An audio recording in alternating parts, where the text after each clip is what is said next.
When it comes to mini crawlers, we are truly spoiled for choice. Whether it's the Axial SCX24 line, the Kyosho Mini 4x4s, or even the budget spec options from RGT or Element. There is a truck or platform that is sure to suit your needs, but I'm cheap. I drink Busch Light and still use my ex's Netflix password. So when I saw a mini crawler on Amazon for 89 doll hairs, it definitely had my attention. When I saw that it boasted things like fully molded interior or die-cast body, and enough scale accessories to make me squeal with pleasure, I thought, this is too good to be true. So I did the only logical thing you do, and I bought one. So here it is, and yeah, I mean, the box makes some pretty incredible claims. This is claiming a metal body, a full light kit in it, you know, the doors open, the hood opens. It looks like it's fully proportional. It really does seem too good to be true. Really, the only compromise that I've made is just wait time. You know, obviously with things like Axial and Kyosho, even RGT, you know, you can get them pretty quick. This was on a slow boat. It took just about a month, 3 weeks to get here. So, you know, if that's the only compromise, let's open this thing up and see what we get. You know, a lot of people do unboxings and they're like, let's look at everything in the package before we look at the truck. No, I know what you want to see. You want to see the freaking truck. Here it is. We'll get to all the other junk later. And yeah, that is a metal body. It's like die cast. The hood opens, there's a little engine in there. Yeah, the doors open, it's got a full interior. The rear opens, okay, that's where the battery goes. This looks like a tiny, tiny little 2S. The rear storage hatch is where the all the electronics are. But yeah, it is heavy. It is real heavy. Yeah, it is really heavy. Suspension is pretty bouncy, but you know, about what you would expect. It looks like all plastic drive shafts, plastic links, tiny little servo in there, tiny little motor, you know, very similar to like the Axial. Transmitter is a pretty standard affair, especially if you have ever used like the RGT crawlers or even some of the like budget spec Horizon Hobby stuff. This transmitter should look really familiar to you. How do we open this? Don't make me resort to the instructions. Oh, there we go. Boom. Yeah. Got some fresh batteries. It's fully proportional and it's pretty quick. Oh my gosh. It does freaking wheelies. Yeah. All right, that's it. I'm sold. I am freaking sold. I don't even care how well it performs. This thing is freaking awesome. It's got reverse lights. Does it have turn signals? It does have turn signals. What? Dudes. All right, yeah, I'm freaking sold already. What else comes in the box? You know, you got your little manual here. There is some English in there. That sounds cool. There's the instructions on how to get the transmitter open, which I could have used moments ago, but we got it. We figured it out. Yeah, so actually pretty in-depth manual. Full teardown and reassembly and English. So that's good. Full parts list. Dudes, are you kidding? This is freaking awesome. What comes in the bag? Roof rack. Looks like a couple sand ladders, jerry cans, some ammo cases or gear cases, a freaking cooler for your 24 scale Busch lattes, Velcro or hook and loop sticker doodles to attach everything, it looks like, and clips. I'm assuming these are probably for the suspension. I don't know. There's a ladder that goes on the back. So here it is next to a 24 scale, and yeah, this is definitely 28 scale. You know, this is a 24 scale Defender, you know, obviously what they were going for with this guy here. And you can see there, the size difference is pretty obvious. If you're interested, there it is next to an Axial SCX24. So yeah, it's definitely a little guy. But, you know, if we think of this in terms of like Kyosho Mini Z, it should be the same scale as that. You want to see it next to a Kyosho Mini Z? Okay, let's look at it next to a Kyosho Mini Z. So there it is next to the Kyosho, and yeah, that's a more similar scale there.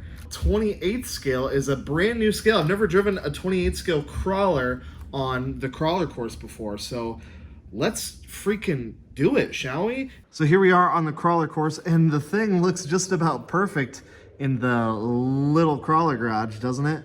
I'm not sure how it's gonna cope with some of these obstacles, because again, this was set up for 24 scale trucks with bigger tires, more suspension travel, just all around, you know, bigger trucks. But let's see how it does. Oh, it's way faster than a SCX 24. Come on, baby. There we go. There we go. Caught up a little bit. Yep, there we go. Nicely done. So we're going to come around the corner to the first ascent here. The turning radius isn't great. And let's see if we can make it up here. Oh! Yeah, I definitely don't want this thing to fall off the table, because when that hits the ground, it's not gonna be pretty.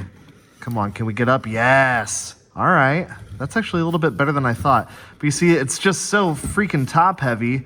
As soon as you get it on any kind of incline, it just wants to roll backwards.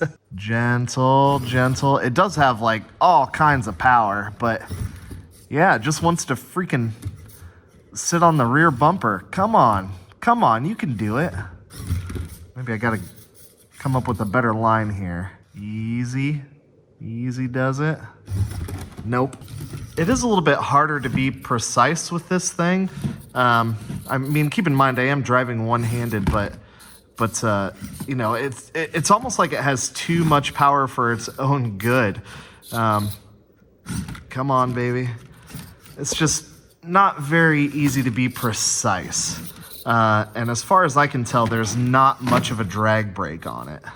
Now you see, little things like this in a 24 scale truck are nothing, and they're actually pretty big obstacles for this thing. Let's just move that rock out of the way. Come on. Maybe if I took the rear wheel off the back, that might help a little bit, but I mean, that's just a really extreme angle for that thing. It's pretty impressive considering the amount of mass that you're moving around. Oh, no! But at least it does look really cool as it's crawling around. Come on. Come on. See, even a little obstacle like this is just a real challenge for it. I mean, again, you know, you've got enough jam where you can just blast over stuff, but that's not really crawling, is it? Surely the sand ladders, it'll be able to get up there. Come on. See what I mean about being precise? It's hard to go slow with the thing. There you can kind of see, you know, obviously this is a little truck for this bridge, but it can get across that-ish. Oh, yep, come on, baby. Oh, you know, these giant obstacles, or these small obstacles that seem giant now, we kind of took for granted with the 24 scale trucks. Yeah, I mean, this is just not the right terrain for this thing, but I'm really struggling to figure out what is. Because here on the crawler course, I mean, this is kind of best case scenario for these little crawlers. You know, we're running them on something that is meant for them. So I'm really struggling to think of a scenario where this thing would really, really excel unless I built a course just for it.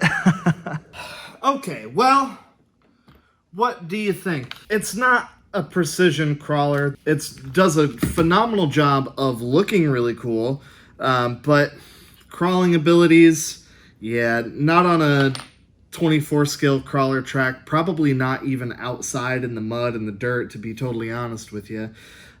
Maybe you can fix some of that things by fitting upgraded wheels and tires, and it looks like the axial SCX 24 tires will fit this thing.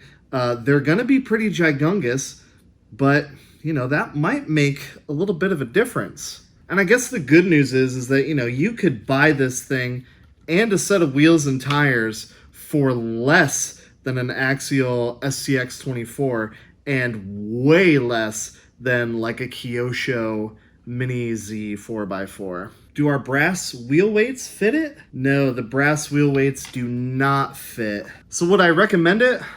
Well, if you're just into the looks and, you know, if you're not doing any like real crawling, if you just want something to boogie around the floor and kind of harass your cats with, I'm sure this is fine. And it is, you know, really affordable. And the amount of detail and scale looks and just cool factor that you get, yeah, it's hard to beat. You know, if you're gonna go out crawling with your buddies, or your buddy has a crawler table, you know, and you show up with this, it's not gonna be a great experience for you. So just be realistic about your expectations. Oh man, that looks tough. That looks tough. Oh yeah, she friggin' wheelies now. Yeah. Look at that thing, dudes. I wonder what it would take to actually make this a competitive crawler. If that's something you want to see, let me know down below. I mean, you know, we got new wheels and tires for it. Maybe there's some weight that we can shed off of it somehow, like pull the doors off, maybe Jeep style, you know. Let me know if that's something you want to see. And if this is your first time checking out the channel, welcome. I'm glad you found it. I like to do RC shenanigans like this all the time. And I've got some pretty epic stuff coming up. You're going to want to stick around. All right, guys, until next time. Chopping axials out here. Chopping them.